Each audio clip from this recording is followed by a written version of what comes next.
So recently, there was a Nintendo Direct exclusively about the Wii U version of the next Super Smash Bros. Game, and called it! Seriously, I called it to show off new stages, I called it to show off new modes, I called it to show off new characters that we'd seen from the 3DS version, and I called it exist to begin with.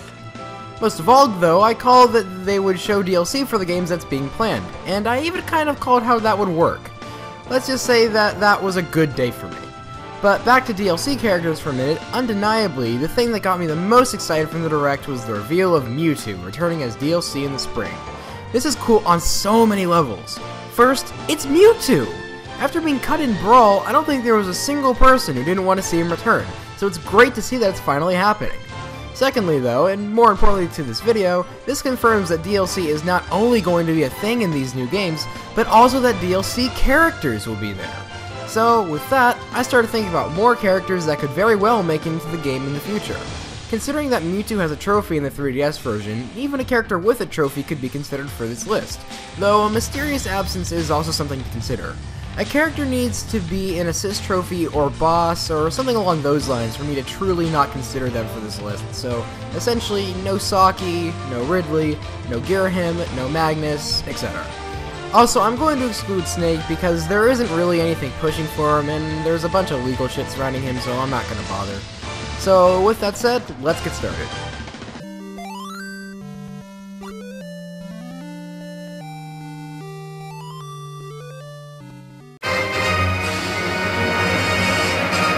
When the final roster for the 3DS version was revealed in late August, after everyone stopped gushing over Duck Hunt and Bowser Jr. and hating on Dr. Mario and Dark Pit, one of the most talked about things was the cut characters. First is Snake, whom I already mentioned and isn't going to be on this list. Besides him though, we have Wolf and Lucas, two characters from Brawl that a lot of people predicted would get cut, but are still kind of surprising to not see there regardless. And considering some completely unconvincing leaks that have come out, I wouldn't be surprised if they eventually get put in the game as DLC. I don't really have any evidence that they'll be put in, which is why they're number 5, but I still think they're pretty likely to come back just off of the fact that they were characters in Brawl. Really my only concern with them is that their unique special moves have been given to Fox and Ness in the form of custom moves. Sure, with Wolf, it's only his side special, but with Lucas, it's all of his special moves, so that is something to take into consideration. Regardless, I think that everything else about the moveset of these two, being semi-clones and not just straight-up clones, justifies them coming back. Especially Lucas's up smash. I fucking love that move, and I'm really sad to say that it might be gone. Even still, I'm pretty confident that these two could come back, but I really think that the others are more interesting, so it's why they're only at number 5.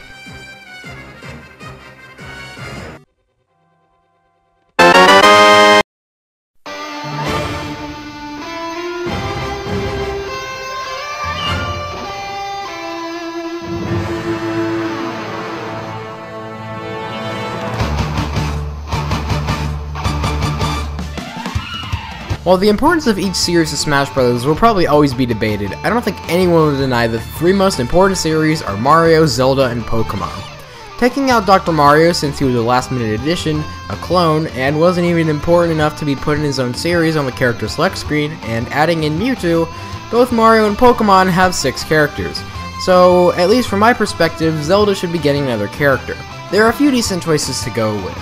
Some of our better ones, being Girahim and Skull Kid, have already been made into assist trophies, so they're out, and I would have gone with Vaati, but then I realized, even in his prime relevance during Brawl, he didn't even get a trophy, or even a fucking sticker. I can understand why they wouldn't do a trophy, because they need to make a 3D model because they didn't have a 3D appearance they could piggyback off of, but a sticker? All they need to do is take his official artwork from Minish Cap, slap a pointless white background around it, program some attributes and characters into it, and bam, you have a fully functional sticker. So with that said, there's really only one good choice, that being Groot. No! No! No! Sorry about that, I meant to say Impa. Some people may argue Impa doesn't have enough importance to the series to justify a Smash Bros. Appearance. I counter with the fact that besides Link, Zelda, and Ganon, she's in the most games in the series, including Skyward Sword, Ocarina of Time, the Oracle games, A Link Between Worlds, and if you really want to stretch, the manual of the first 2 games and as a portrait in Wind Waker. Those same people may argue that she doesn't have any unique abilities to make her anything more than a Sheik clone. To that, I say that she could use some of the magic that she would use in Skyward Sword and that giant sword that she uses in Hyrule Warriors.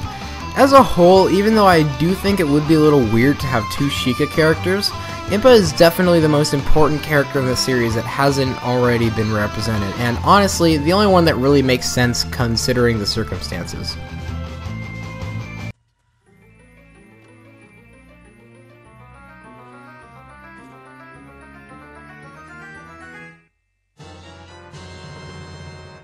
Alright, let's talk about third-party characters.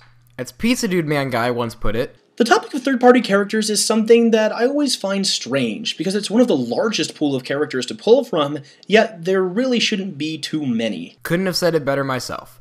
Smash Bros. Is mainly about Nintendo icons, so I think that even though some characters make some amount of sense to be in, a lot of them, if they were to be added, would just feel kind of random. That, however, is a debate for another day. As it stands right now, in Smash 4, we have 3 third-party characters, Sonic, Mega Man, and Pac-Man. Considering that we already have the top 2 characters from my list of the top 5 greatest men in games, I think that it's not too much of a stretch to have my number 3 pick. Rayman would make a really cool and interesting addition to the roster. He could shoot out energy and use his helicopter-like ear things for special moves and use his not exactly existent limbs to have ridiculous range with his jab combos and grabs. However, what pushes Rayman beyond want and into legitimate possibility territory is the pick of the day for July 13th. While many of you probably don't remember this day for the date itself, I'm sure the majority of you remember it for the fact that Captain Falcon, Lucina, and Robin were all revealed. However, rewind a little bit and you see the actual pick of the day, which just happened to be a trophy of Rayman. What the fuck? So yeah, apparently third parties can have trophies without actually having a character in the game now. Or can they? Maybe Sakurai was just trolling us before and Rayman is a DLC character. That is a little bit far-fetched, but keep in mind that this man trolls us at any opportunity he can. In fact, he trolls us so much that for my bookmark for the Smash Bros. Miiverse page, I have it labeled as Sakurai Trolls. Regardless of that though, the description of the pick of the day pretty much takes away any suspicion of that. In it, he essentially states that he asked some of the people at Ubisoft for a model of Rayman, expecting to get a 2D cutout like from Rayman Origins and Legends, but instead got a fully new rendered 3D Rayman model and was very surprised. While this pretty much confirms that Sakurai didn't initially intend to have Rayman be a playable character, it does indicate that Ubisoft is very open to having Sakurai use Rayman for the game, making it seem very likely to me that he could end up as DLC. And even if that doesn't happen, I'm still expecting him to be in Smash 5. And also Commander Video. Don't let me down, Sakurai.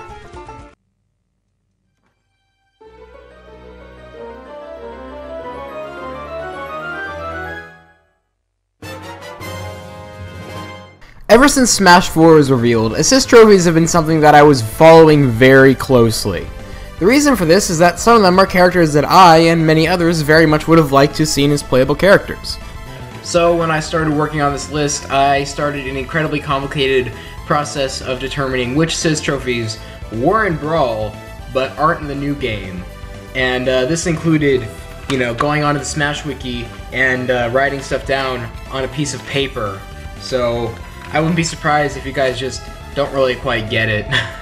It's complicated stuff here. Through this, I determined that, not counting Little Mac for obvious reasons, there are 8 assist trophies that aren't in the 3DS version and haven't been confirmed for the Wii U version. These characters are Barbara, Excitebikes, Gray Fox, Hellerine, Isaac, Jill, Mr. Rossetti, and Raymark 3. Just besides the fact that Gray Fox probably won't be in because of the absence of anything Metal Gear related in the new games, and Hellerine and Mr. Rossetti because just no, I think all of these characters are playable character material. Some more than others, of course, but I think that they all have at least some potential. With that said though, without a doubt, the character that makes the most sense out of all of these is Isaac. Now, I'm gonna keep this quick since I have basically no experience with the Golden Sun series, but from what I understand, Isaac is a dual wielder, kind of similarly to Robin. On the one hand, he has the standard melee attacks with the sword that we can come to expect from these types of characters. On the other hand, see what I did there? No! Boo! You stink! The Golden Sun games have some kind of magical energy called synergy that lets you use magic attacks. Let's just say that it can do a lot more than making giant green hands that knock you back without any damage dealt. With that said, the thing that puts Isaac ahead of most of the Brawl rejects in likelihood is relevance. While the only recent releases from any of the other franchises was with Excitebike World Rally, which, by the way, nobody cares about, in 2010, Camelot released Golden Sun Dark Dawn, turning this seemingly ended duo of games into a trilogy, with potential for new games in the future, giving more reason for there to be a playable Smash Bros. Character than ever before. And considering the mysterious absence of Isaac from at least the 3DS version, not just in Assist Trophy but also in Normal Trophy despite being an entirely handheld character, I'd not be surprised at all if something was going on behind the scenes with him.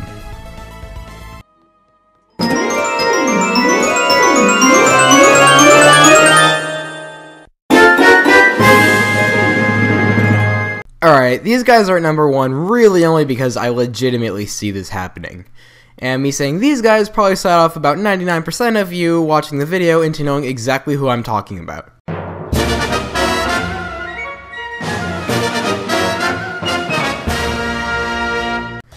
You see, remember in the Wolf and Lucas segment when I completely not subtly forgot to mention the Ice Climbers?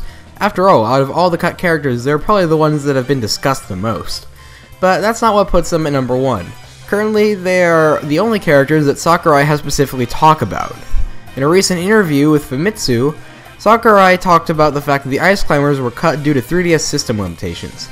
They were able to get them up and running just fine on the Wii U, but they ran into technical difficulties when implementing them into the 3DS version. Now, this makes sense. It's clear that one of Sakurai's main goals when making these games was to keep them similar, specifically the character roster. Well, the fact that he cut a character from both versions due to the fact that they didn't work on one isn't exactly an idea that I agree with. He's the director of the game, so I'm not going to call him out for it. However, in this whole ordeal, I have to ask a question that I haven't heard anyone else bring up.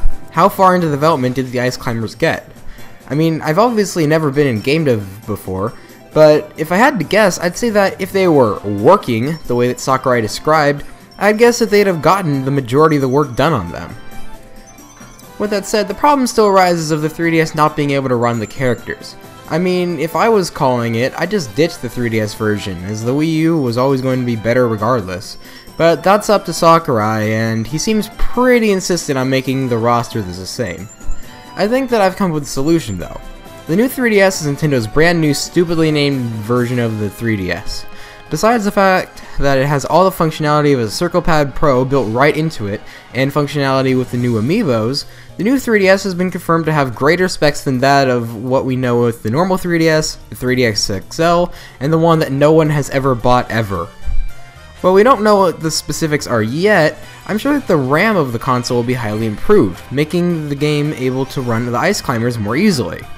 Currently, the only reason I see to get a new 3DS is to ignore yet another version of Xenoblade, so I'm sure that making the Ice Climbers exclusive to the new 3DS as far as portable Smash goes would be a good incentive to pick up the new handheld. I mean, hell, most of the work is probably already done on them, so why not?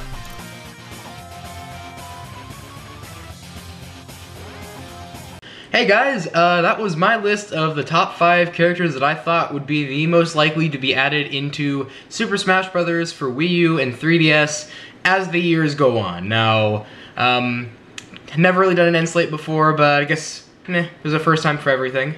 So first at the top, it would be the video that I was referencing throughout this about how I called everything for the Direct. So that was you know, as I said, good day for me. I called basically everything, so if you want to see proof of that, go watch that video. And under that is another video I made. This is the top 5 characters that I think should be in the next Mario Kart game after Mario Kart 8 launch with its incredibly stupid character roster. I felt like something like this needed to be made, so I went and made it. It was a good list. Nothing's really come of that. I didn't put Link on the list, so I guess that's where Nintendo's differing from me. But, you know, it's a list.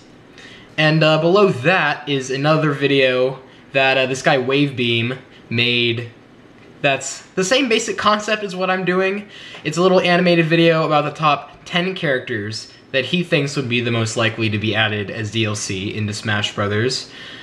Wasn't exactly serious about it, but you know, it's still funny.